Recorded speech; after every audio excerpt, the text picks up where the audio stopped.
So in yesterday's derivation, we used the substitution x is equal to a sine theta. Let us use a different substitution now. The integral we had was dx divided by square root of a square minus x square is equal to, on the right hand side you had omega integral dt, and at and we took the limits 0 to t, and at t equal to 0 we assumed the particle was at x is equal to minus a, and at some random time, let's say the x coordinate is x itself. Okay, so by integrating this we can derive the position time relation of an oscillating or of an object executing SHM on a straight line. Now another substitution we can use here is x is equal to a cos theta. Okay, let me do this quickly, just try to follow. If x is equal to a cos theta, then a square minus x square becomes a square minus a square cos square theta. That is a square into 1 minus cos square theta can be written as a square sin square theta. Then square root of this, square root of a square minus x square effectively becomes a sin theta. Okay. And if x is equal to a cos theta, differentiating this equation on both sides, we get dx by d theta is equal to minus a sin theta, because derivative of cos theta with respect to theta is minus sin theta. So you can write dx is equal to minus a sin theta d theta. So when you change the variable, you have to change the what is that variable with respect to your integrating also. Dx should be expressed in terms of d theta. So if we do that here, the integral changes to d, in place of dx you have minus a sin theta d theta divided by, denominator is a sin theta now. Root of a square minus x square becomes a sin theta. Right hand side you have omega into t, and we still have to substitute limits 0 to t here. This will stay as omega into t even after substituting limits. And on the left hand side we have to substitute limits. Limits for x were minus a to x. For theta it should be some theta initial to some theta final. Okay, and a sin theta can be cancelled. You get minus d theta on the left hand side. Integrate it, it becomes minus theta. Therefore, minus theta, we still have to substitute limits theta initial to final theta is equal to omega into t. Now, what was the substitution we used this time? X is equal to a cos theta, right? So, cos theta becomes x by a, or theta becomes cos inverse of x by a. So, in place of theta, we'll substitute this back. If you want, you can send the minus that side or keep it on this side itself, doesn't matter. So, minus cos inverse of x by a from x initial. Initial x we took is minus a, final x is x itself, is equal to omega t. So we used a substitution to integrate it. After integrating, we are doing reverse substitution. We are changing the function back to x terms. Okay. Now substitute limits. You get minus of, substitute upper limit, or wait. Substitute upper limit. It becomes cos inverse x by a minus, substitute lower limit, it becomes cos inverse minus a divided by a is equal to omega t. Fine. What is cos inverse minus a divided by? That becomes minus 1. One of you quickly tell me, what is cos inverse minus 1?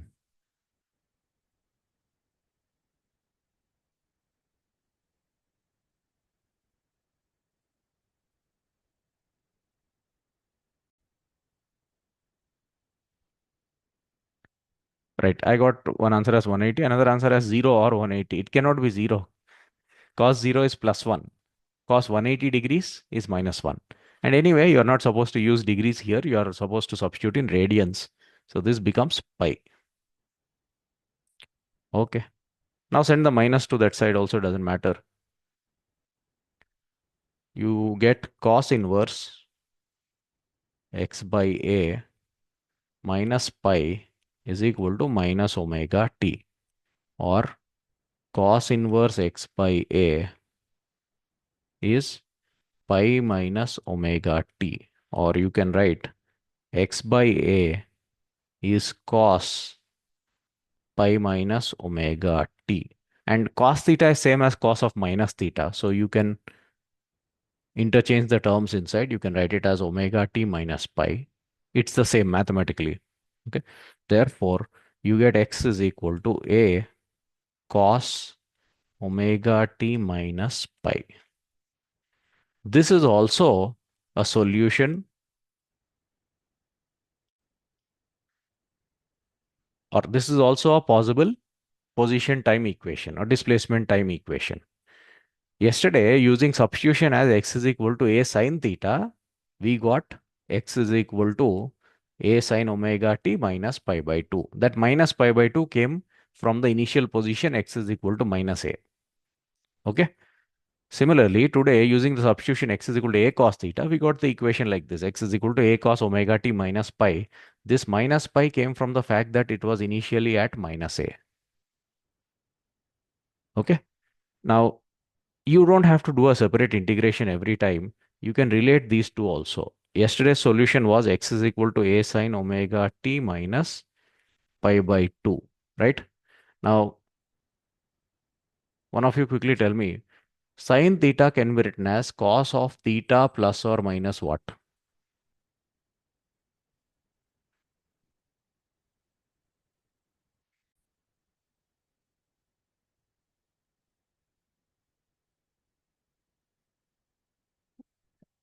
I got one answer as 0. How can it be 0?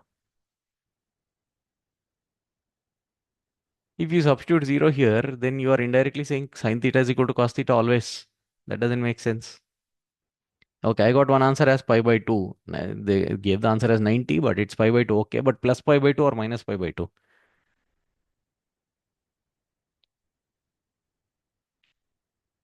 Okay, see, it's not a big deal. You all must be quite aware that sine theta is cos pi by 2 minus theta.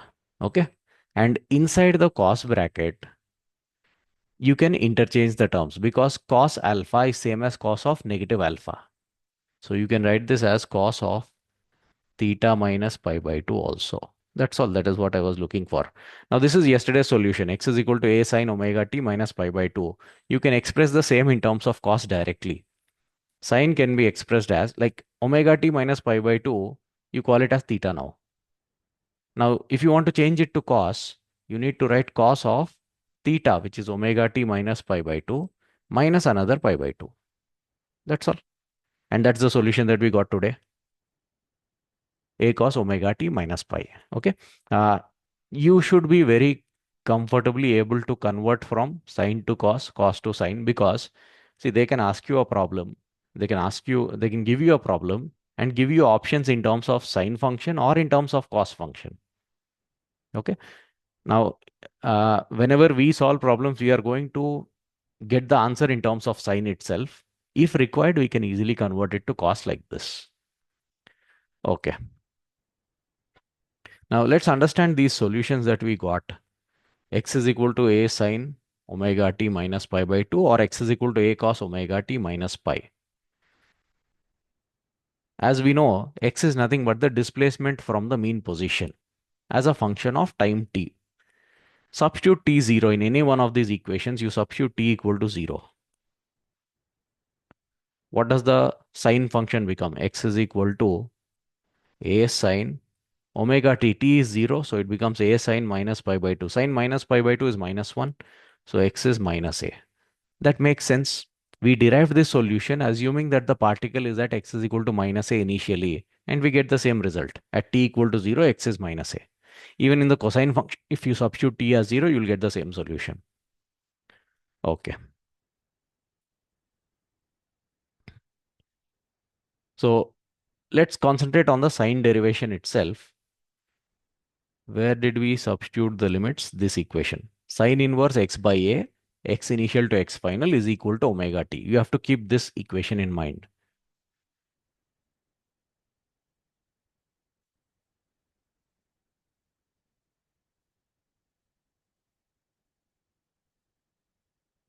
From x initial to some final x is equal to omega into t. Okay. If you assume initially it is at x is equal to minus a, you get the solution x is equal to a sine omega t minus pi by 2. Now imagine an object oscillating between minus a and plus a, where a is called the amplitude, just reminding. Mean position will be exactly between the extremes. So this is the position where x is 0. Okay, at mean position, displacement from mean position will be 0, obviously. And negative extreme is x is equal to minus a. Positive extreme is x is equal to plus a. Now you imagine the object oscillating between these two positions. Okay, for some time it will be moving forward. As it moves forward, it gains velocity. And as it reaches the other extreme, it slows down. And then it will move backward. As it moves backward, also it will gain velocity, but in the negative direction. And as it reaches the other extreme, it slows down, stops. This is what happens. Okay. Now, in one complete oscillation, okay, you can assume the oscillation to be starting from anywhere. You can assume it to be starting from negative extreme, then one complete oscillation will be this. Okay. You can assume oscillation to be starting from mean position, then one complete oscillation will be this. Okay. So in one complete oscillation, if you imagine the object moving back and forth, it reaches the extreme positions only once. But other positions, okay, you take any random position here. Let's say x is equal to a by 2. It reaches the other positions twice during every oscillation. Once it will be moving forward and once it will be moving backward when it is at that position. What does that mean, or why are we even discussing about this? We yesterday, while deriving the position time relation, we took initial position as minus a. For that, we got one solution. Because it will, I mean, we got one solution means we substituted the phase constant as minus pi by 2. But if the initial position is something else, not the extremes, but some other position, then there are two possible phase constants. Okay, let me see how many of you can derive this. Now, this is where, I mean, this is from where we can get the position time equation. Now, I want you all to assume initial position to be plus a by 2. Okay, and derive the position time equation. Do this quickly. You just have to take limits as a by 2 and x, substitute limits, send sine function to the other side. Okay, you will get x as, I mean, you will get it in this form. X is equal to a sine omega t plus some constant. All I want you to find out is that constant. Okay, do this quickly, all of you. I'll give you 2 minutes. Assume initial position is plus a by 2. Okay.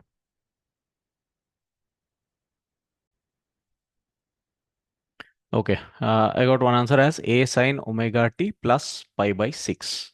Fine, let's see.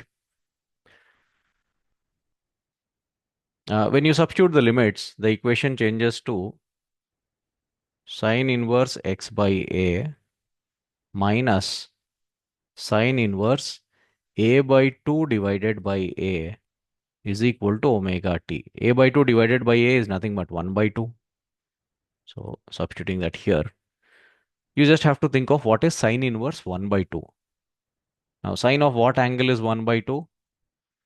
30 degrees or pi by 6 radians is definitely one answer. So you can write this as pi by 6. But are there no other angles for which sine function is 1 by 2? There is. In fact, if you imagine in one complete cycle, okay, in one complete cycle means in 360 degrees, every trigonometric function takes or attains each value twice. Okay. For example, sine 0, if you are looking at the sine function, sine 0 degrees is 0, sine 90 degrees is plus 1, sine 180 degrees is minus 1, sorry, sine 180 degrees again 0, then minus 1, back to 0. Okay. So sine 30 degrees is 1 by 2. Okay. But sine 180 minus 30 is also 1 by 2. 180 minus 30, that is 150 degrees. So why not consider that angle? 150 degrees means 5 pi by, wait, 13 to 5. Yeah, 5 pi by 6. That possibility is also there. Okay. And both of them are correct solutions. As I said, in one oscillation, okay, listen to this point carefully. In one complete oscillation, okay, the oscillating particle or object takes each position twice, once while moving forward and once while moving backward. Other than the extreme positions, all other positions will be taken twice during one oscillation. One oscillation is like one cycle. Okay. So we assumed initial position to be x is equal to a by 2. Now at x is equal to a by 2, the object could have been going forward or it could have been going backward also. One of these solutions corresponds to forward motion of the object. The other solution corresponds to backward motion. Which one corresponds to which also we will discuss. We'll come to that. But both are correct answers. Because I didn't tell you which direction it is exactly moving. One of them will correspond to positive direction. I mean, velocity in positive direction. The other will correspond to velocity in negative direction. Fine. So how can you write the equation this time? You can write it as x is equal to a sine omega t plus 30 degrees, that is pi by 6. Or you can write a sine omega t plus 150 degrees, that is 5 into 35 pi by 6. You can write it in any one of the ways. Okay, hope this is clear. So if you take initial position as a by 2, these are the solutions you get. Let me write those solutions also here. When we took initial position as minus a, for the sine function, we got the phase constant as minus pi by 2. Okay. When we took initial position as plus a by 2, like in this problem, we got the solution as pi by 6 or 5 pi by 6. Okay. These are the possible solutions for this position.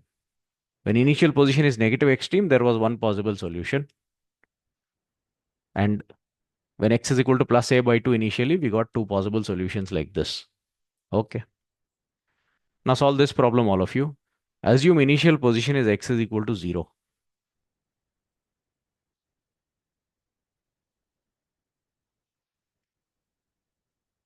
You'll have to do the same substitution. Sine inverse x by a from initial x to final x is equal to omega t. Tell me the solution to this after substituting the limits. I want x as a function of time. Okay. And as you know, it will again be in this form itself. X is equal to a sine omega t plus some constant. That constant is what you need to find out. Do it quickly.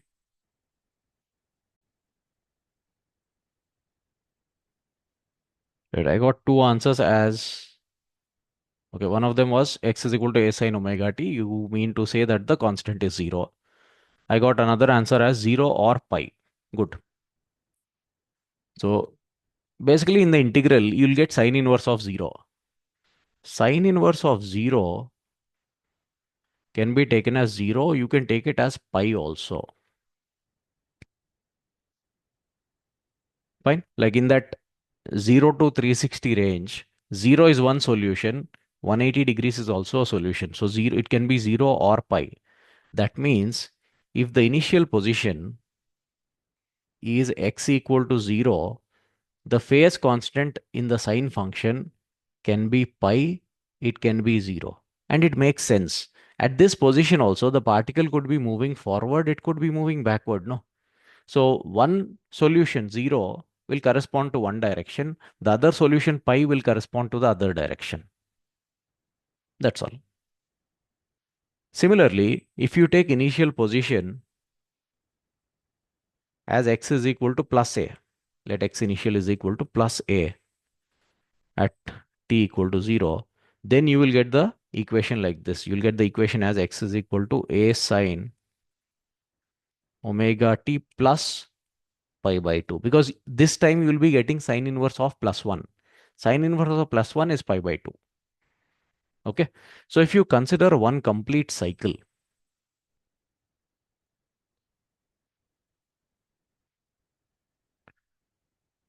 one complete cycle of the sine function starting from 0 radians.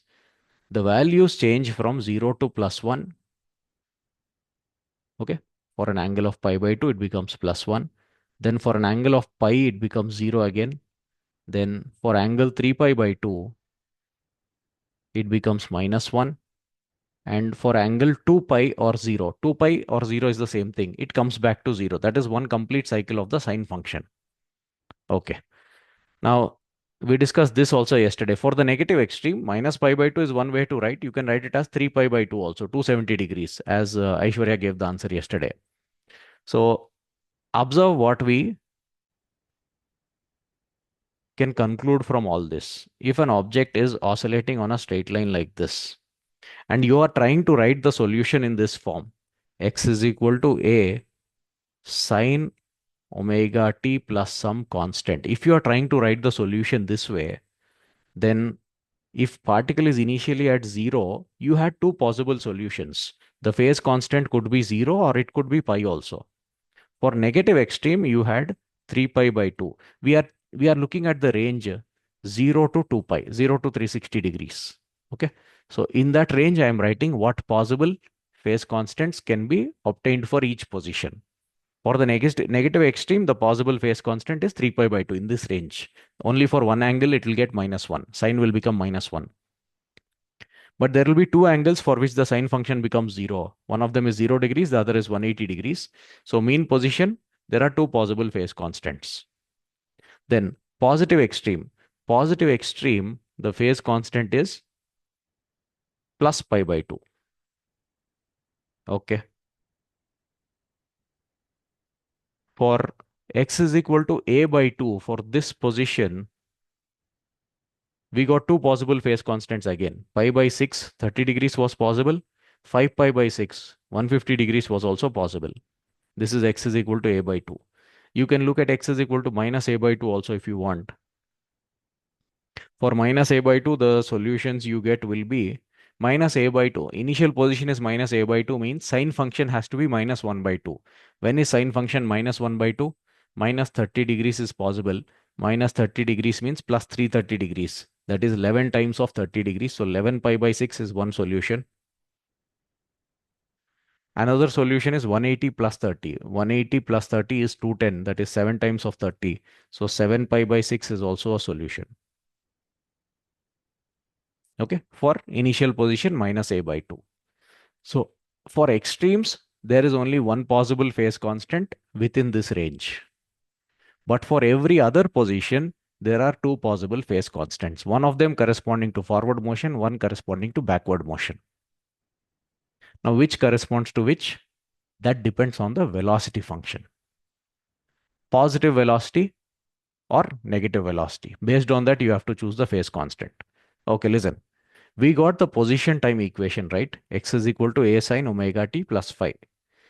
The problem we are now having is how to fix the phase constant. When there are multiple possibilities, how to fix the phase constant is what we are discussing now. That has to be fixed based on velocity. Okay, whether it's having positive velocity or negative velocity. Now from position time equation, how to get the velocity equation? Just differentiate it. So differentiating this with respect to time, what do we get? Left hand side becomes dx by dt. X is displacement from mean position. Okay, I think I called it position function. It's the displacement function.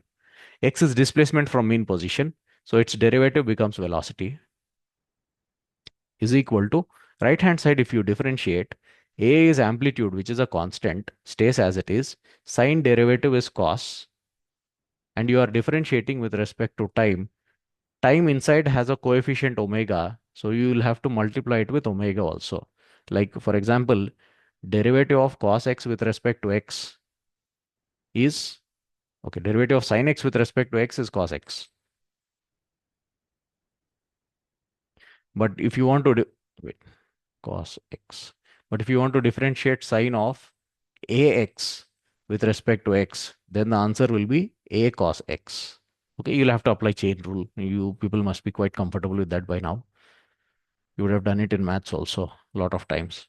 So the velocity function for the displacement function that we took, turns out to be a omega cos of omega t plus phi. Okay. Now, based on this, we have to decide which phase constant corresponds to which position while moving in which direction. Right. Assume at t equal to 0, the particle was at x is equal to 0. There are two possible phase constants. Substitute t equal to 0 in the velocity function. If you substitute t equal to 0, you get v is equal to a omega cos phi. Okay. Now, there are two possible phase constants. 0 is possible, pi 180 degrees is also possible. If you take phase constant as 0, you get velocity is equal to plus a omega. And if you take phase constant as pi, you get velocity as cos pi is minus 1, so minus a omega. So phase constant 0 corresponds to forward motion, phase constant pi corresponds to backward motion. That is how you can fix the phase constant at a particular position. From the displacement equation, you will get two possible phase constants.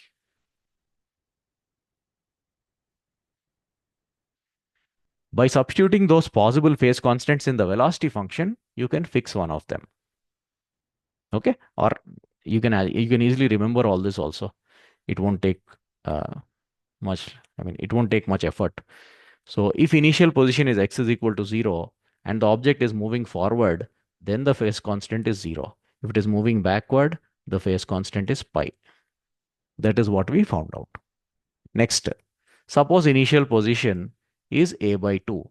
There are two possible phase constants. So let's say it was here at t equal to 0. Again, in the velocity function, substitute t as 0. If you substitute t as 0, you get velocity is a omega cos phi. Now for that position a by 2, we had two possible phase constant, pi by 6 which is 30 degrees or 5 pi by 6 which is 150 degrees. If you take phase constant as pi by 6, 30 degrees, the velocity function becomes a omega cos 30. Cos 30 is root 3 by 2. So positive means this corresponds to forward motion. If you take phase constant as 5 pi by 6, 150 degrees, velocity becomes a omega cos 150 degrees. Cos 150 degrees is minus root 3 by 2. Okay, cos is negative in the second quadrant. So velocity is negative. This corresponds to backward motion. That's all.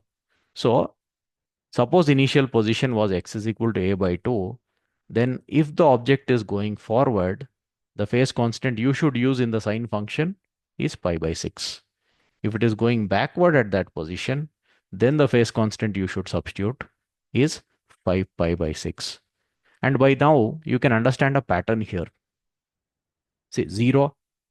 If it is at mean position initially, going forward, the phase constant is 0. Going in the positive direction, the phase constant is 0.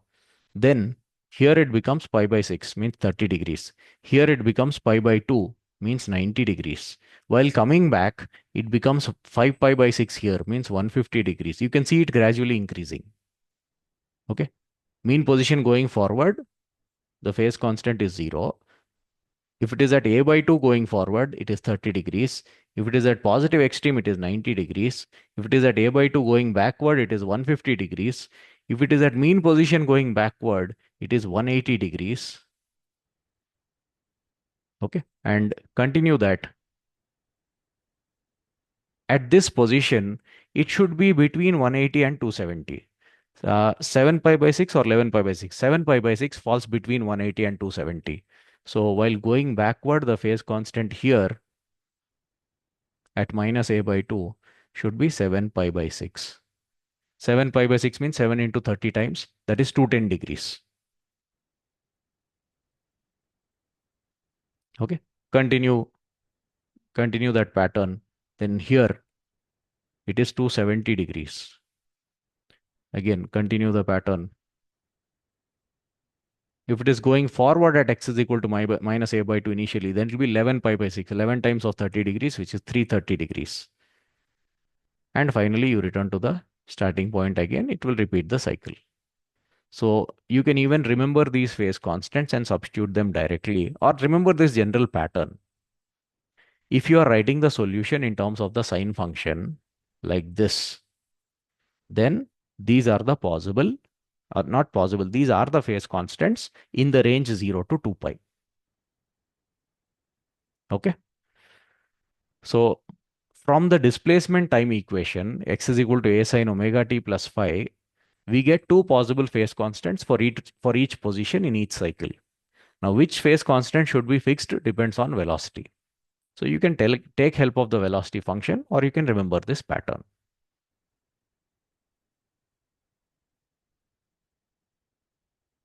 Right. Uh, Solve this question quickly, all of you. Initial position is plus a by root 2 at t equal to 0. Determine the phase constant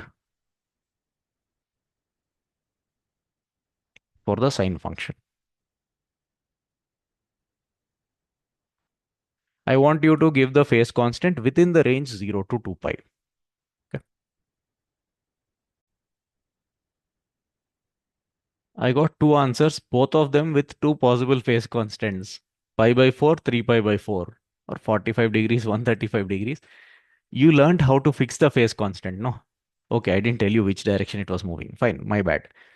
Let's say it is at x is equal to plus a by root 2 at t equal to 0, moving in negative direction. Then fix the phase constant now. The solution you have given is correct only. There are two possible phase constants. Which one is it exactly?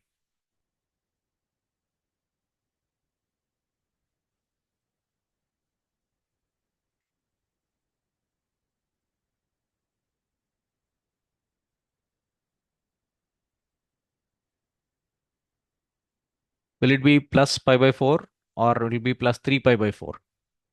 You can unmute and tell. Yeah, Aishwarya, your answer is correct.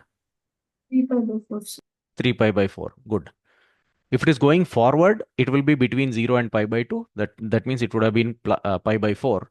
If it is coming back at that position, it would have been between pi by 2 and pi, between 90 degrees and 180 degrees. So there the corresponding solution will be 135 degrees, that is 3 pi by 4. You can directly answer from this also. We want initial position. Initial position means when t is equal to 0, we want x to be a by root 2. Okay, a's will get cancelled. Therefore, you get 1 by root 2 is equal to sine of that unknown constant. And sine of what angle is 1 by root 2 in the range 0 to 2 pi? 45 degrees and 135 degrees. That is pi by 4 and 3 pi by 4 are the possibilities. And now you know how to fix which one it is. Okay, depending on the direction of motion, you can. Good, good. So if you want to describe the motion of this particle, which is executing simple harmonic motion between minus a and plus a initially at this position moving forward, you can use this equation x is equal to a sine omega t plus 3 pi by 4. Once you write the position time equation, differentiating it can give you the velocity time equation. You can tell it speed velocity at any time. Differentiating it once again will give you the acceleration time equation as well. You can tell its acceleration as a function of time. Acceleration of as function of position we already know. From the condition of SHM, net force is minus kx.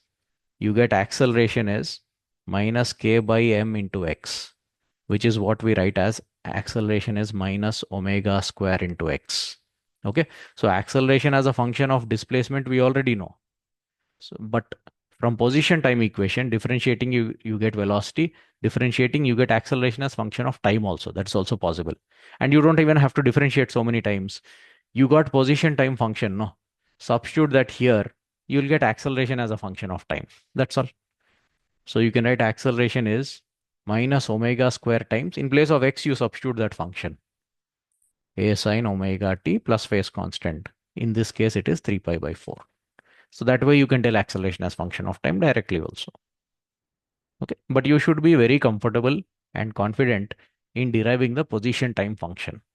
It's a very useful equation in while solving problems in this chapter. And we are using the sine function. We are deriving phase constant based on the sine function. Options may be given in terms of cos function. So you need to know how to convert sine to cos also. Okay. Next, the general solution we got for displacement time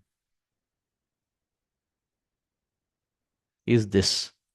X is equal to a sine omega t plus phi. Let us work on this equation a little further. Now we know that we are talking about simple harmonic motion. Simple harmonic motion is a case of oscillatory periodic motion. So you understand this equation now. In this equation, the only variable is time. As time changes, x changes. Okay. Now, as time changes, whatever is inside the sign bracket, you call this as phase. Phase will change with time. Okay. So whatever is inside the sign bracket keeps on changing. And time is an ever increasing quantity. So that whatever is there inside the sign bracket will keep on increasing. Okay. As it increases, as it keeps on increasing, the sign function as a whole, okay, that sine of omega t plus phi that is there, as the term inside the bracket keeps increasing, this keeps changing or this keeps varying between -1 and +1. Sine of any angle should lie between these two values only. It should lie between -1 and +1. So as time keeps changing, the output of the sine function keeps changing between -1 and +1. Okay. Then the whole equation, if you see, a sine omega t plus phase constant, this whole thing, sine keeps oscillating between -1 and +1. Now that is being multiplied with a. So this keeps varying between -a and +a. That is how this equation correctly represents the simple harmonic motion of a particle oscillating between -a and +a. Okay, the sine function is an oscillating function. It oscillates between -1 and +1. When you multiply it with a, the entire function oscillates between -a and +a. Those are the extreme values. Okay, that is how this equation correctly represents SHM, simple harmonic motion between -a and +a. Okay, so this is proof that it indicates oscillatory motion. Sine function is an oscillating function. As angle keeps on increasing, sine goes from 0 to 1, back to 0, -1, 0, 1, 0, -1, 0, 1, 0, -1, 0. It keeps oscillating back and forth between -1, +1. So this can represent oscillation. What about the period of repetition? Let us discuss that in detail. Consider this function y is equal to sine x, or let's say y is equal to sine t. Okay, let's use time itself as a variable. If you visualize its graph, okay, I hope you all are aware of the graph of the sine function. When x is 0 or when t is 0, the function will take the value 0 itself. And as t increases, the value will keep oscillating between -1 and +1. It keeps varying. Okay, let me draw the graph up to a certain interval. Let's say this is t equal to 0. Okay, when t is 0, y will also be 0. So the graph starts from this. And as t increases, when t becomes pi by 2, y becomes +1. So let's mark these angles pi by 2. Then when t becomes pi, y becomes 0 again. When t becomes 3 pi by 2, y becomes -1. When t becomes 2 pi, y again becomes 0. Then next 2 pi plus pi by 2. 2 pi plus pi by 2, how much does it become? Pi by 2. Then 2 pi plus pi, that is 3 pi or 6 pi by 2. Next 7 pi by 2. And then 8 pi by 2, that is 4 pi. Okay. Now, if you look at how the function varies, we know its extreme values. Extreme values of the sine function are +1 and -1. So let me just mark those values. This is +1. So the graph should not go beyond this on the upper side. And on the lower side, let's say this is -1. The graph should not go below this on the lower side. Okay. Starts from 0. When t is pi by 2, it reaches +1. Again 0. Then at 3 pi by 2, it is minus 1. At 2 pi, it is back to 0. 5 pi by 2, it will again be plus 1. 3 pi 0. 7 pi by 2, it goes to minus 1. And 4 pi back to 0. And you know sine function is a smooth function. So it should be, or it kind of varies like this. Okay, I'm drawing with freehand. So,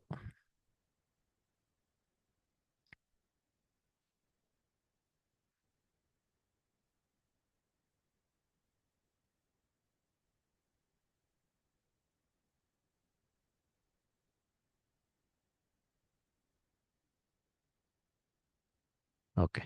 Now you can see that this is a repetitive graph. The part from here to here repeats itself after a regular interval. What is the regular interval after which it is repeating itself? 2 pi. So when t changes by 2 pi, the function tends to repeat itself. If function is repeating itself mathematically, then if you relate it to physics, the displacement will be repeating itself, or you can say the oscillation will be repeating itself. So if this is the governing equation, then the oscillation repeats after every change in time of 2 pi. Okay, but this is not the governing equation that we got. We got it as sine of omega t plus some constant. Okay. Now instead of sine t, let's say you have y is equal to sine of 2t. Okay, some constant before t. Now when will this be 0? This will be 0 at t equal to 0. T equal to 0, y value is 0. Okay. When will this be plus 1? For the sine function to become plus 1, whatever is inside the bracket should become pi by 2. 2t should become pi by 2, means t should become pi by 4. Okay. So when t is pi by 4, this becomes plus 1. Next, when will this come back to 0? When 2t becomes pi, means t becomes pi by 2. When t becomes pi by 2, this will come back to 0. When will this become minus 1? When 2t is 3 pi by 2. 2t is 3 pi by 2, means t is 3 pi by 4. When time is 3 pi by 4, it goes to minus 1. When will this come back to 0? When 2t is 2 pi. Okay, one complete cycle. When 2t is 2 pi, means when t is pi, this comes back to 0. That means it would have covered all possible values. It would have completed one cycle. So what is the period of this function? Period of repetition of this function. This function repeats after every interval of, or after every time interval of pi itself. Okay. Similarly, if you take y is equal to sine 3t, you will see that it will repeat. Okay, this is all mathematics. I'm not going into much detail. It will repeat after every time interval of 2 pi by 3. Okay. In the previous case, it was pi, which is basically 2 pi by 2. Now it will repeat after every interval of 2 pi by 3. If it is y is equal to sine 3t. Okay. And continue the same. If it is y is equal to sine of omega into t, then this function repeats itself after every time interval of 2 pi by omega. Okay, you will learn this in detail in mathematics. Some of you might have already learned in the chapter functions. There are something called periodic functions, periodicity or period of a function, all those things. So for sine omega t, the period of repetition is 2 pi by omega. Every time, or not every time, after every change of 2 pi by omega, you will see the graph repeating itself. If mathematically the graph is repeating itself, then in physics or naturally what will be happening? The displacement will be repeating itself or the oscillation will be repeating itself. That is what it means. Now, if you add, what if you add a constant to this function? Generally, inside the function, if you add a constant, okay, t plus any constant, that constant, this also mathematics, will just move the graph forward or backward. It won't change the nature of the graph.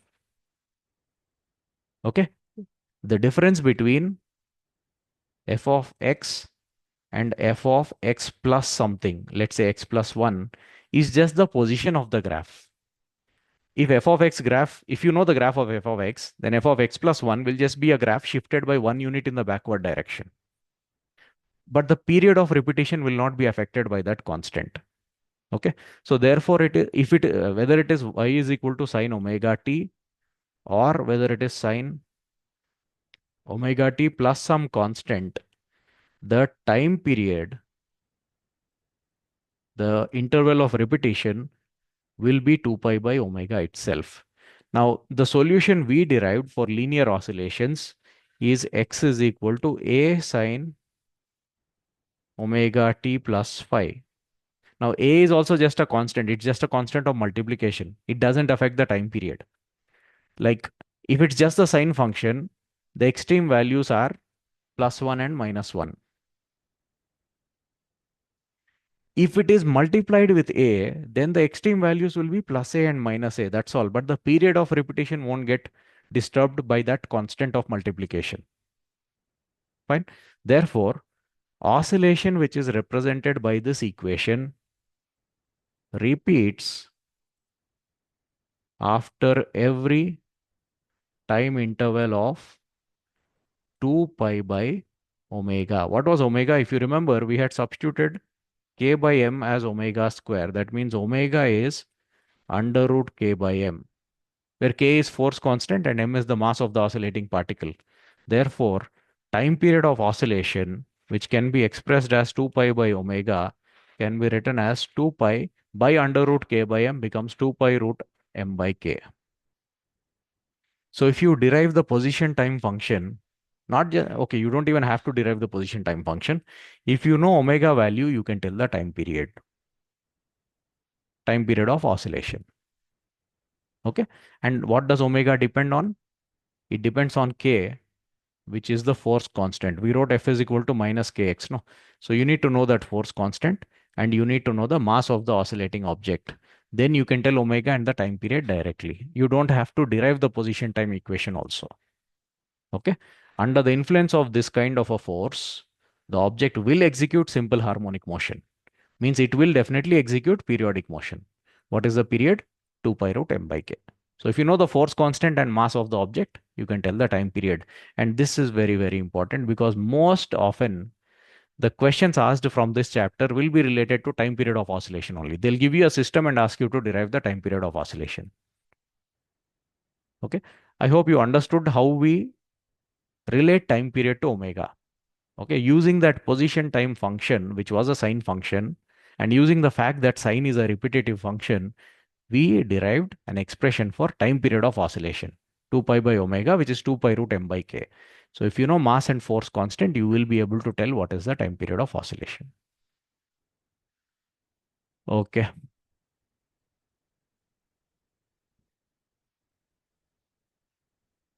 fine. Try one question directly. Let's say the force oscillating an object is F is equal to minus 20x. All terms are in SI units. The force is given as F is equal to minus 20x and mass of the object is, let's say, 2 kg, and it is initially at,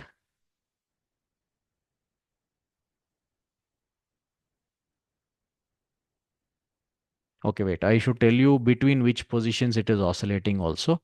Let's say it is oscillating between x is equal to minus 10. Okay, 10 will be too much actually. Let be minus 0.1 meter and plus 0.1 meter. Means minus 10 centimeters and plus 10 centimeters. And it is initially at which position shall we take? Let's say 0 itself. And which way is it going? It is going in the negative direction initially. Okay. So you know everything about the oscillating object, what force is oscillating it, what is the mass, where is the object initially, which way it is moving, you know everything. First thing I want you to write is its position time function and derive the time period of oscillation. Okay. Do this quickly.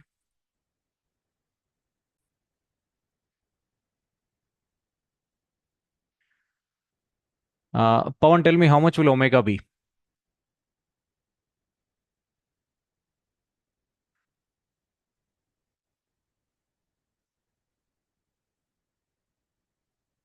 Okay, the formula for omega in simple harmonic motion is under root k by m, where k is the force constant, which in this case is 20 units, and m is 2 kg. So under root 20 by 2 root 10, that's all. And its unit will be radians per second, or you can simply write it as second inverse, inverse of time. Okay, we got omega. We can even tell time period. Time period is 2 pi by omega. So 2 pi by root 10 seconds will be the time period. And if you want position as a function of time, generally it will be of this form. X is equal to, for SHM, you can use this equation directly. X is equal to a sine omega t plus phi. Now you have to plug in the values. A is the amplitude of oscillation. Now it is given to you that the particle is oscillating between minus 0.1 and plus 0.1. So the extreme positions are given to you, minus 0.1 meters plus 0.1. Mean position will be exactly between them. Amplitude is the distance from mean position to extreme position. That is 0.1 itself. So in place of A, you will write 0.1 meters. Omega we derived is root 10. All that you are left with is phase constant. Phase constant depends on where the particle is initially and which way it is going. You are told that it is at x is equal to 0 going in the negative direction. For x is equal to 0 initial position, the corresponding phase constants or the possible phase constants are 0 and pi. We had discussed this. And we also discussed that 0 corresponds to forward motion and pi corresponds to backward motion. Okay, or positive direction, negative direction. And this problem, it is told to you that the particle is going in the negative direction, so the phase constant will be pi. Therefore, the position time equation will be 0.1 sine root 10t plus pi. That way you can tell its position at any time. You can even tell where it will be at a certain time and how much time it will take to get somewhere also. You can tell you, I can ask you, see, it's at mean position going backward. No, I can ask you in how much time it will reach minus a by 2. I can ask you in how much time it will reach plus a by 2. You can do all that by using this position time equation. We'll be working on this a little further. Okay, so hope you understood what all can be derived from the position time equation, and hope you understood how to get time period of simple harmonic motion. Okay.